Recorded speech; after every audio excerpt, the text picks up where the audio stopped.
It turns out Doc just didn't have the right prescription. Welcome to the podcast. This is the Sixers Talk Pod brought to you by Wilmington University. WilmU Works. Danny Pommel's, Ben Berry, Noah Levick in the flesh. He doesn't just exist on paper, folks, or in the digital space. How you fellas feeling? The bombshell has dropped. Doc Rivers gets the heave-ho. Ben, I see you with something to say, sir. Let us have it. Well, the loss on Sunday, partly his fault. The team wasn't ready. The team was not ready. It looked like they had zero urgency, but Embiid and Harden shoulder a lot of the blame as well. We've gone back. I made my statements when Doc Rivers was hired. I didn't think he was the guy for the job. I think they hired him completely off of name, not because of what he had done recently in those 7 seasons in LA with the Clippers. Doc getting fired is predictable. It's understandable. I don't think anyone can argue against it. But the Sixers' problems, I don't think a new coach is going to come in and fix either. Yeah, I hear that. I think, in all honesty, he did a very good job this season, and yet it is perfectly justifiable to fire him because it's all about how the season ends, right? And just the loss in Game 7 by itself, I think the embarrassing nature of it says a lot, but we even go back to last year and how that year ended and the no-shows in Game 5 and 6 against Miami. Sure, it's ultimately the player's responsibility to be better than that when the season's on the line, but the coach tends to be the one who takes the fall for that sort of thing. But look, he did a lot well after this team started 12-12. They had the NBA's best record for the remainder of the year, and they looked awesome in Game 5 and taking a 3-2 lead on the defending Eastern Conference champions. But then Game 6, the Sixers chalked a lot of it up to bad luck and missing wide open threes, but just needed to be way better down the stretch to seal the deal at home. And then Game 7 is the lasting memory. The playoff failure is what this team is all about right now. And fair enough that they think it's possible that they could upgrade at the head coaching spot. And as I'm sure we'll get into, there are some accomplished guys out there that the Sixers could potentially move to and, see if that has the impact of helping them break through and get over this barrier that Doc Rivers was unable to. But in all honesty, I thought he coached very well this year. It's just his team needed to be a lot better in the 2 most important games of the season. And yeah, sure, fair enough that the head coach is the guy who's going to take a lot of responsibility when that doesn't happen. And he's had ample opportunity and a lot of talent to try to get over the hump and get past the second round of the playoffs for the first time since 2001. And it doesn't help his cause by any means, the fact that he keeps losing to the Boston Celtics. And on top of it all, this is his shortest stint as a coach. Just 3 years in Philadelphia. They went with his, mantra or his marching orders to try to move training camp to, South Carolina and develop something there with the team. And it didn't quite pay off like they expected. And it turns out, and we haven't heard from you in a while, Noah, so a lot to get to. If I'm sure you have some thoughts that you want to get out there, but this really turned out to be a legacy-defining game for Harden, Embiid, and Doc Rivers in a lot of ways, just because they have this cloud of embarrassment or people doubting their skills or their abilities that they need to kind of overcome. Embiid, the playoff numbers dropped so far. Harden, and his Game 7 record, and how much time he has left to play at this level. And Doc Rivers, you could say that cloud has been following him from previous jobs up until this point, but just really a huge magnitude of a ripple effect from that Game 7 loss against the Celtics. Yeah, you could feel in the moment it was incredibly high stakes, and there would be a lot of pleasant ramifications if the Sixers had managed to win that game, but it wasn't close at all. I think it was very clear that this team does not deserve to be in the conference finals, which are starting Wednesday night. Like right now, it looks like the Miami Heat or the Boston Celtics are the two teams who most warrant a spot in the NBA Finals from the East, because the Sixers, yet again, were just so severely disappointing. But yeah, going back through Doc Rivers' tenure, the very first year he leads this team to the number one seed in the Eastern Conference, and I think there's tons of optimism about the path the Sixers had, and then the blown leads are what we'll remember most from that Atlanta Hawks series, in addition to the Ben Simmons failures and the passed up dunk and the offensive ineptitude that Simmons showcased in that series. And then last year it was a lot of fallout, right, from that year. But I think by and large, like, Rivers has shown a lot of good stuff in terms of like navigating weird situations, helping the team perform well, and getting creative at times when they're shorthanded. Sixers were 11-5 this year without Embiid, 2-0 in the playoffs as well. But like, I think we all knew the big knock on him was blowing leads in the playoffs, not getting far in the playoffs. And some of that you can always say, oh, it's the circumstances, or, oh, the players who he needed to perform came up small. And I think some of that is most definitely applicable here, but it's a sort of job where those aren't valid excuses. Like, as a coach, you have to figure out ways to overcome whatever might break against you, whether that's Embiid suffering another injury or Harden lacking aggression in crucial moments. So, from where I'm sitting, I don't think Rivers himself could have made the team, overcome 24-point spread in that Boston game 7. But the big picture of his tenure is he was hired because of the belief that he could get these stars to gel in the clutch moments, and that didn't happen quite well enough. So I do think you're right to say it's legacy defining for the stars in all likelihood, but Doc Rivers had a very large and mixed track record with stars.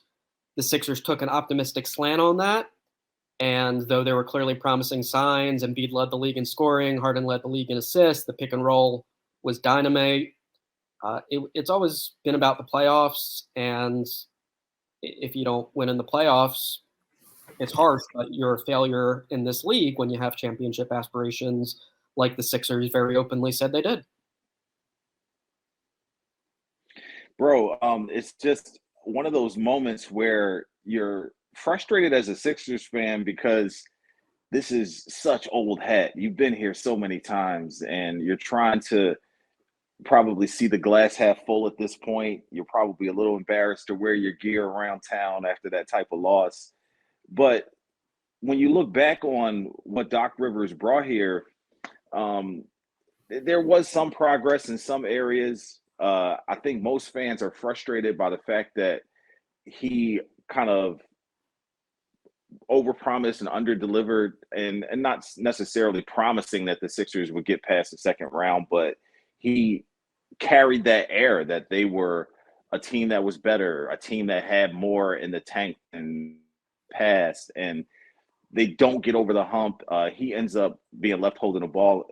And Ben, you and I had discussed the fact that, you wanted an overhaul of the front office, the coaching staff as well. It seems like the ownership is siding with the front office and removing, the majority of the coaching staff. It'll be interesting to see who sticks around or who gets a look at the head coaching job. Well, Doc Rivers was brought in to get them over the hump, that second round hump. It didn't happen.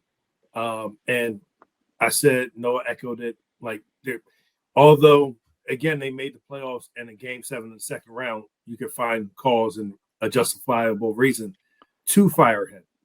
However, I think, and I've never been the biggest Doc Rivers supporter, and the overhaul everything, as we mentioned in the last podcast, and I said earlier, is that loss on Sunday was bigger than Doc Rivers. Like, Joel Embiid, MVP, he's supposed to be the man at no point in the last 5 minutes of game 6, or when the Celtics went on that crazy run from 8 minutes left in the third quarter to a minute 40 left in the third quarter. Like, he did not take over. He did not say, hey, get me the ball. And the MVP, the best player, should be someone that makes like a game-changing or stop the momentum in Boston's favor, like do something, and it didn't happen. James Harden, like, the book has been out on him for a long time. Game 7 wasn't a surprise to me. That's who he is, like a great basketball player, a great regular season player, will put up the points. So that's not Doc's fault, though. But no, I'm not saying that's Doc's fault. But, like, again, the whole thing is bigger than Doc. But Doc was the first domino to fall, in my opinion. The roster and a lot of other things going into it, but it's bigger than Doc. Doc not calling a timeout in game 6 and saying, hey, get Joel Embiid the ball is on Doc Rivers, as well as Doc Rivers and James Harden. That long running third quarter in game 7, that's on Doc Rivers, and that's on your 2 stars. The coaching change had to happen, but I think next you have to look at the roster, and not the Heat have culture, and a lot of franchises have like a good front office. The Sixers, we have hope. I can't say the front office stands out as a good front office. And B, like, it's getting to a point. Well, hold up. What about all the moves and trades that they made to improve the roster where, Al Horford and Josh Richardson, when they thought that those guys might be, they couldn't move them, and Morey finds value there. He makes the moves to get them out of the Simmons. second round. Did any of the moves get them out of the second round? Well, I mean, that don't make them a bad front office, though. They're not a bad front office. They're not good. The whole Simmons thing they had to navigate. They navigated that and kind of held their water, and he was disgruntled and then end up moving him for Harden. What is that bad? What is the franchise's goal? What is their goal? The players have to win games. It's not on the front office. Yeah, so the players have to win games. Who chooses the players? Who chose Ben Simmons to turn into that type of player that was disgruntled and didn't want to play, and the back injuries and all that? Mean, the scouting report if we're going to talk Ben Simmons, the scouting report was there that he doesn't have a fire to be like great or improve. I'm just saying, when you navigate those type of obstacles, you can't just overlook that. That's all I'm saying. Overlook is included. They made a trade. They got Ben Simmons out of town. They moved on for Al Horford. Whoop-de-doo. Still a second round. Like, the sum of all. He had a $109 million contract, though. That wasn't a simple beat. Danny, if Julius comes home with 3 Ds, he goes, look, I got an A in math, though. It's the sum total of all parts. Make some sense of this for us, Noah. What do you think? Yeah, there's a lot of blame, I think, that fairly falls on multiple parties. I do think Daryl Morey took over a tough situation. Sixers had just been swept by Boston in round 1, so things are a little better than that. Not saying they're great right now, but the team has at least performed better, since hiring Rivers and since making those moves you referenced. But look, I think Morey put a lot into the notion that James Harden could be the number 2 star that Joel Embiid needed. And we know there's a long history with Morey and Harden and a great degree of mutual respect there. And I think in many ways there was a lot of promise. James Harden was clearly, as we talked about, the best facilitator Joel Embiid's played with, someone capable of scoring 40 plus and single-handedly winning you a playoff game. But Morey put a lot of chips into the James Harden pot, and thus far it has not been successful. And now, of course, there's a great degree of uncertainty about what's next for Harden as the player option, and notably after Game 7 was asked about his relationship with Rivers, and excellent point. It's okay. So, I think James Harden was candid at times about he put a ton of emphasis this year into sacrificing for the greater good of the team, but I think reading between those lines wasn't always the most comfortable with taking a back seat and figuring out exactly how Rivers and the team wanted him to be deferential. But for everyone, it was clear the bottom line is if we win, this is all great. I think Harden took pride in, yeah, I can still score 40 plus, but on this team, I'm showing off my brilliance as a facilitator at times, and I'm feeding the MVP and putting him in good spots and being sacrificial. He used that word a bunch. And now Doc Rivers is gone. We shall see if James Harden comes back. But it does seem like, by James Harden's own estimation, that relationship was not the best in the world. Not saying it was horrifically bad, but perhaps it could have been a bit better, and they could have been a bit more on the same page at times. And that is a contrast to me from James Harden's introductory press conference, where he called Doc Rivers one of the best coaches ever to in basketball, and sounded really excited about the idea of working with him. So I think whenever you lose, there's some bitterness, there's some frustration from everyone, and a lot of parties deserve a bunch of blame. From where I'm sitting, I wouldn't put much of this on Doc Rivers, at least in terms of this season in particular. Now, as we've talked about before, the culture and development of the Sixers, it hasn't always been the best in terms of young players improving. I think Tyrese Maxey is a notable exception, but clearly there's room for scrutiny with, the Matisse Thybulle deal, for instance, and the fact that Jalen McDaniels wasn't even playing by the end of the Celtics series. Even if we want to go to Isaiah Joe, Charles Bassey, some of the other young players, and just the notion of Doc Rivers relying a lot on veterans. So, yeah, flawed coach, didn't do a perfect job here, failed as well as his team did in big moments. But I agree with the broad point that front office, star players, all of those parties also deserve a lot of blame for the Sixers being where they are now.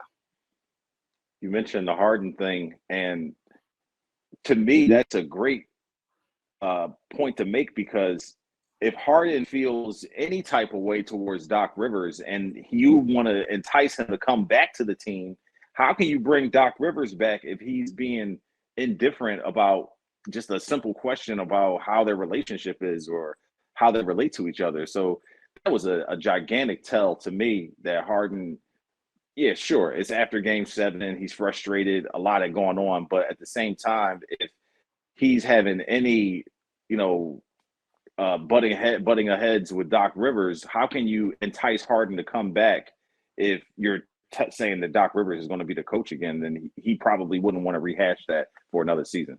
Yeah, definitely a telling response. It's not what you're supposed to say in that spot. I think Joel Embiid gave the much more diplomatic answer. Not that it was disingenuous, but he said, yeah, Doc's done a fantastic job, but, it's not my decision to make, essentially. Whereas James Harden had an opportunity to say something positive about his coach and declined that opportunity. I also think back to Doc Rivers revealing that he had a lot of discussions throughout the year about who should play next to James Harden when Embiid was off the court, and they weren't initially aligned with that thinking. So at least as Rivers tells it, James Harden was very big on the idea of playing next to Montrezl Harrell as the backup center.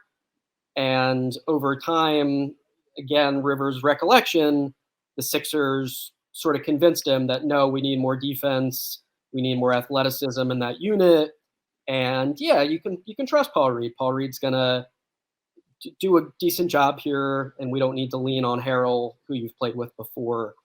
So not to say that's extraordinary that a star player and a coach would have discussions about who should, be part of a second unit. But it is interesting that, as Doc Rivers recalled it, him and James Harden took quite a while to figure out who should be the key members of the Sixers second unit, and specifically their backup center. So again, I'm not trying to spin this to mean like James Harden and Doc Rivers were constantly clashing behind the scenes. I don't know that to be true. It's not how it seemed to me. But I do know for sure that they weren't always completely in sync and completely on the same page. And yes, that is a significant thing to note after a coach gets fired, I think. We are brought to you by Wilmington University. Wilmington University and students are in the game, upskill in fields like cybersecurity, fintech, healthcare, and education in person or online. Get in the game at Wilmington University. Find us at wilmu.edu. Injured for over 70 years, Lundy Law has been the #1 personal injury law firm in Pennsylvania, New Jersey, and Delaware. Their services are exemplary. Their results are exceptional. Call 1-800-LUNDY-LAW to get the money you deserve. And it's time to rush to new rewards at Rivers Casino. Now there's a whole new way for you to earn, redeem, and level up your rewards. Get your new Rush Rewards card and get more out of your game at Rivers Casino, Philadelphia. Gambling problem? Call 1-800-GAMBLER. Ben, take it away, sir. So you both mentioned James Harden's post-game comments and his relationship with Doc Rivers. I'm not exactly sure everything that went into it, but what didn't seem Noah like it was said, good. So why, Danny, you said why would James Harden come back if Doc Rivers is still going to be around? And which good question, but my answer is, do you really want James Harden back?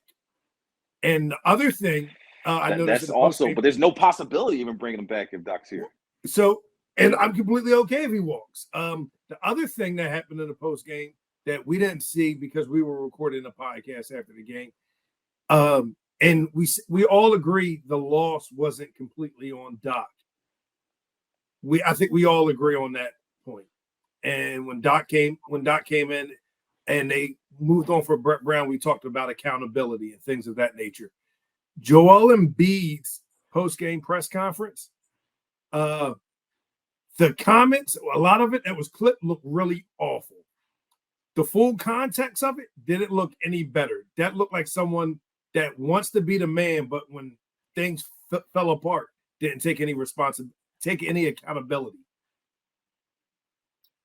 I'm not sure I'd go quite that far, but I hear what you're saying. I just don't think, as the star of the team, as the MVP, it's really necessary or a great approach to put any blame anywhere besides your own shoulders. And I do think, to his credit, he said a bunch, I need to be better. This ultimately falls on me. I just don't think you need to say any of the other stuff, even if it is true about yourself and James Harden needing other guys to step up and hit shots as well. Absolutely correct, just not something that needs to be said in that moment. For me, what I didn't love as much from Embiid is this notion that a lot of it is bad luck and we got good shots, they just didn't go down and maybe it wasn't meant to be. Again, I don't think that's entirely untrue, but you gotta take responsibility for what's within your control, right? And Embiid has had rotten injury luck for the most part. And sure, the Sixers did have an uncharacteristically bad performance on wide open shots in Game 6. But as you said, Ben, there shouldn't be a 6-7 minute stretch in an elimination game where you have the MVP, you have the assist leader, you have some other good players around them, and you don't score at all. You got to be forceful. You got to draw free throws. You got to put pressure on the defense. You got to do more with what's in your control. I think the comments by Embiid would have rang more true to me if the Sixers lost that game by 5 or 10 points and the effort was decent. Then sure, I think we can look back and pinpoint that's a bummer that in Game 6, for whatever reason, the outside shots that were so wide open just didn't go in. But a lot does fairly fall on Embiid's shoulders, and for him to somewhat take that stance post-game of just wasn't our year, we just weren't lucky, maybe it's not meant to be. I don't think you love to hear that from the leader of the team and the MVP of the league. So a lot of blame on a lot of parties. He's the best player. He again didn't play well in an elimination game. And that aspect of his comments in particular, I think I agree that it wasn't too good. He can say whatever he wants. We appreciate honesty, and if he does feel that way, good on him for saying it, but the fact that he feels that way, as opposed to maybe recognizing more that he had a high level of control in the performance the Sixers put out there in Game 7, I don't think that aspect of it is very good. Another topic or two to get to here on the podcast. And Noah, I wanted to know if you could shed some light on this for us. And Ben brought up the Harden thing, whether he walks, whether he stays. He's owed $36 million and has a player option. But there's also the dead cap hit, and the Sixers might be tied to the money either way. Can you shed some light on whether how much the Sixers might be liable for if he leaves? Or I thought the dead cap money and the actual salary are pretty similar from what I was looking at yesterday. Yes, I believe it's just that player option for around $36 million. So yeah, he could pick that up, but it seems like if he were to remain a Sixer, the team would again have discussions with him about what he would want an extension to look like, and could they find a good number for both sides. It could be an extension for as long as 4 years, which obviously doesn't sound, I think, too great if you're on the Sixers side right now. But yeah, it's the same deal, really, I think, as last year, where he has the player option and there are a lot of other possibilities besides him just picking up that option. So, there's the basic one of he declines the option, he goes elsewhere, and, the Sixers would have to figure things out from there. Of course, you occasionally see a sign and trade when a big name player has made the decision that they want to move to another team. So a bunch of ways that it could go. I think sort of the simple permutations here are like he picks up the option, he signs an extension, or he declines the option and he goes elsewhere. And there's a bunch of little nuances within that, but at least as I see it, that's the general outlook for James Harden as things stand. And yeah, I agree with Ben. We're again in a spot where having him back for a lot of money and a lot of years doesn't make any intuitive sense right now. But that said, it's quite possible that having him back in some form, even if it doesn't sound super pleasant, is the best way that the Sixers can approach this. I think that's a very big amount of production that you are losing if you just let James Harden walk or something along those lines. So a lot of tricky decisions ahead, but it's basically the same situation as last year for Harden, where a lot is within his power, but then also, of course, he knows Daryl Morey very well, and if James Harden does indeed want to be back, the two sides can try to figure it out in terms of how long and for what amount of dollars as well. As much as James Harden endorsed Doc Rivers when he came here to Philadelphia, there was no shortage at that point when Doc Rivers was hired. Before the James Harden hire, when Doc Rivers came on board, there was no shortage of players then. And since he's lost Game 7, who have come out against Doc Rivers, like Rasheed Wallace, Josh Smith, I remember chiming in and saying a thing or two. Gilbert Arenas said he had some words with Elton Brand when he hired Doc Rivers and told him not to do it. And this was so there's definitely a yin and the yang to Doc Rivers. Even outside of us as fans, there's players who feel like he's not a winning coach, or he's not the type of coach that can get you to the promised land, so to speak. Do you feel like the Sixers kind of missed some of the writing on the wall with the Doc Rivers hire? Did they move too fast thinking back on it when he gets fired by the Clippers and they're in his yes. 24 hours later? Yes, Danny, yes. I know that 08 Celtics team that won the championship with, I believe it was 08. Maybe either way, that Celtics team that won a championship with them. Those guys have nice things to say about Doc for the most part. I can't think of anyone outside of Rondo, maybe. But I mean, just on JJ Redick's podcast a few weeks ago, Jamal Crawford was on, and they was talking about how Doc kind of threw them under the buses because Doc said they had no chance of winning the championship that year. And they all talked about like this guy preached accountability.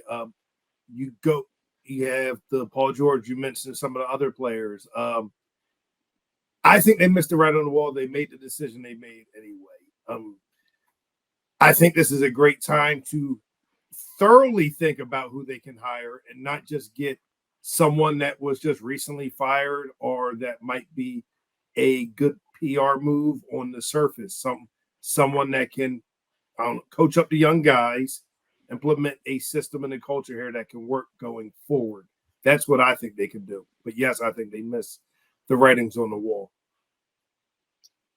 Yeah, I hear that. I mean, I think, every coach has flaws, and just the fact that Doc Rivers is so experienced, that's probably going to be the case, that not all of his players are huge fans. But yeah, he rubs some people the wrong way. And I think it is legit to say that sometimes he can be a little too interested in spinning things in a way that he thinks is favorable to himself publicly, right? Like, even some of the conversations this year with us in Philly about why he did X or Y, it's often coming from a standpoint of whatever came before justifies the decision he made now, as opposed to admitting that he had perhaps done something wrong previously and was now seeing the error of his ways.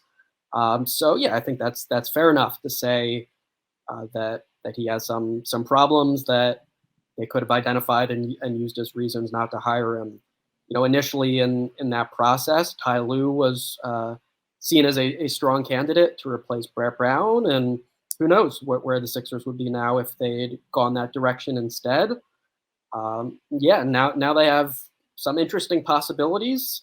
Internally, Sam Cassell stands out as an obvious one, who, of course, has been instrumental in Tyrese Maxey's development and also worked really closely with Harden, who has called him a mentor, and sure seems those two get along well and have a nice, partnership. So perhaps, that would be a reason that the Sixers would seriously think about Cassell and giving him this job for the first time, a head coaching job. Obviously, there'd be a lot of uncertainty, but kind of to Ben's point, if you're looking for something a little bit outside of the box or not just going with a big name who recently got fired, maybe a first-time head coach is a avenue to get a little hidden value, perhaps, in the front office's eyes. But there are a ton of big names out there, right? Like Monty Williams, former coach of the year, has a good relationship with Joel Embiid from their 1 year together on the Sixers, and he has led a team that also had really embarrassing losses in their last two seasons, but nevertheless, I think indisputable that he did impressive work with the Suns, right? Like, I believe they went 8-0 in that little stretch in the bubble, and then since then, they blossomed into this team that was among the NBA's elites. Devin Booker, became a much better player under Williams. I think their offensive sets were often, fun to watch and creative. Didn't get the job done this year, trying to quickly integrate a new superstar in Kevin Durant, but he's a great coach. People love him as a person and has the pre-existing relationship with one of the Sixers stars. And then, there are other intriguing possibilities that I'm sure will rise to the surface here. Nick Nurse being one of them, former, quasi-nemesis of Joel Embiid for his complaints about the officiating and the aggressive defenses he would throw the Sixers' way. But back when Daryl Morey was in Houston, Nick Nurse was the head coach of that G League team and winning titles. And now, though the last couple years in Toronto were disappointing, he is, I think, clearly a strong free agent coach on the market here. So the Sixers have a bunch of ways they could try to play this, but I think absolutely don't do anything rash, and sure, consider what the Stars want and what's best for the Stars, but try to make this a thorough, real process. I think that's probably the best way to arrive on the right choice for the next head coach of the team. Does Sam Cassell, 2 questions before we get out of here. Does Sam Cassell, does he receive some bad karma or residual effect from like proximity bias to being so close to Doc Rivers? Like, does that make people an aversion to hiring him to be the Sixers' next head coach? To those that don't follow basketball as closely as us three, maybe. I would say to basketball heads, people around the league, no. But to casual fans, for people that probably just tune into the playoffs or games here and there, maybe. But like when he makes his first couple of mistakes, he's like, "Oh, it's like Doc Rivers," or he's just doing the stuff Doc did. No, I don't think so. When Sunday in the newsroom, we was watching the game, someone pointed out, I think it might have been Pat Devlin, that Sam Cassell got up and yelled at Doc Rivers to do something about something that happened on the court. I think to people that follow the game closely, I don't think so. He'll be a first-time head coach, so I think there'll be growing pains like Boston is dealing with Joe Mazzulla right now. But I don't think it'll be like, man, see, we shouldn't have hired this guy. He too close to Doc or anything like that. Before you chime in, Noah, I know you're about to say something. The Toronto Raptors, speaking of first-time head coaches, supposedly are interested somewhat in J.J. Redick. Would you consider him as a coach of the future coach of the 76ers? So I'll let Noah answer first. Lump all that in with your response, Noah. I wouldn't consider that. No, I think he's never been a coach before. I mean, Sam Cassell has coached for a very long time as a high-level assistant and has a strong track record with player development, with Tyrese Maxey, with John Wall, with Bradley Beal. Doc Rivers even mentioned recently that Cassell was the one assistant coach involved in both their offensive and defensive meetings. And he has a lot of credentials that make him a viable head coaching contender. I understand J.J. Redick would be an ultimate outside-the-box candidate, and no doubt he's a smart guy who's savvy about the X's and O's, has a relationship with Joel Embiid, knows Philadelphia, but no, I wouldn't consider J.J. Redick as a candidate here personally. He would not make my short list. But yeah, with Sam Cassell, I think it is accurate that him and Doc Rivers, though they're super close personally, did not always see eye to eye. And Rivers talked before about how he appreciated that Cassell would push back at times and wasn't always just agreeing with whatever stance Doc Rivers had. So sure, that there'd be a little of that to initially work against, just the reputation of you were Doc's assistant for a very long time and you're a close friend of his. But no, I think Cassell, by all indications, would have autonomy to do things as he saw fit. And I think soon enough, people would just see him as Sam Cassell. They wouldn't see him as Doc Rivers' former assistant. Not saying he will ultimately be the guy the Sixers should hire, but I think no doubt he's got some things working in his favor here and some reasons to give him legit consideration in this process. There are a bunch of guys who probably deserve that. I mean, Mike Budenholzer won a title quite recently, has a bunch of regular season wins. So he's another name that you assume will merit legit consideration for the Sixers. And it's going to be very intriguing to see where they land and to see how they play this thing. But I think you just hope that it is a serious process that takes a bunch of factors into account and that there's nothing too rushed or too focused on having to appease a star or two. Yes, that is very important, but like you can't just, I think, make every single decision based on, James Harden was coached by Mike D'Antoni before, therefore let's do that again. No, you got to figure out who can be the best coach of the Sixers as a whole. I think it's pertinent to find a new head coach, but it's more important to figure out how you're replacing Harden, because I don't think they should bring him back. And what do you do with the roster? I think is more important than the head coach at this point. But what do you guys think about that as we get out of here? I think, back to your J.J. Redick point, I think that would be malpractice. You wanted to make sure you got something in on that? I think that would be malpractice, and everyone should get fired if that happens. Toronto's always forward thinking. They're always a step ahead. It's not They forward thinking. That's trying to appease people that don't watch back. I like JJ Redick's podcast. I like the clips on YouTube when he's out there cooking Mad Dog and Stephen A on First Take. I like hearing him play color commentary for games. I don't think he should be a head coach with zero coaching experience outside his little kids team. Now, I think the head coaching search is just as important as moving on from Harden. You can separate the two, but I think they're both of equal importance. Yeah, I think it's probably somewhere toward 50-50 in my eyes with how important both are. You're not going to win if the roster doesn't get better and if the stars don't perform really well in big games, whoever those stars may be. But the head coach plays a huge role in the culture of the team and the performances of those stars and how well those stars gel. So I think at times we overestimate the role that NBA head coaches play. And I think a lot of them are around the same caliber.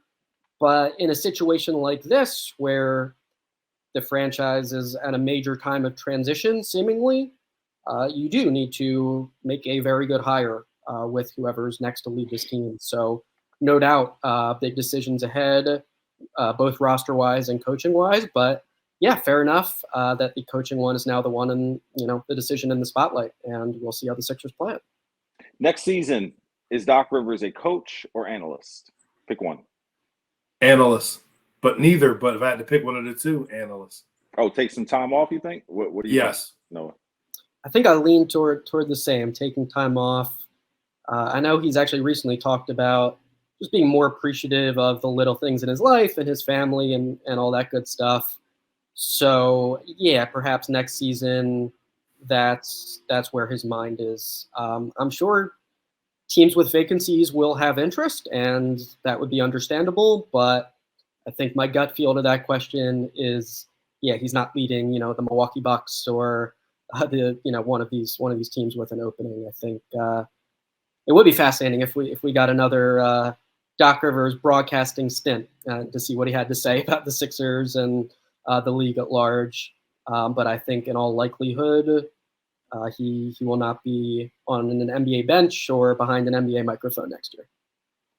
And listen, nobody feels sorry for Doc Rivers. He's still multi-millionaire, multiple houses, still owed money by the 76ers. He's making out like a fat rat. So while on the court, he may be licking his wounds a bit, off the court, he is set for life.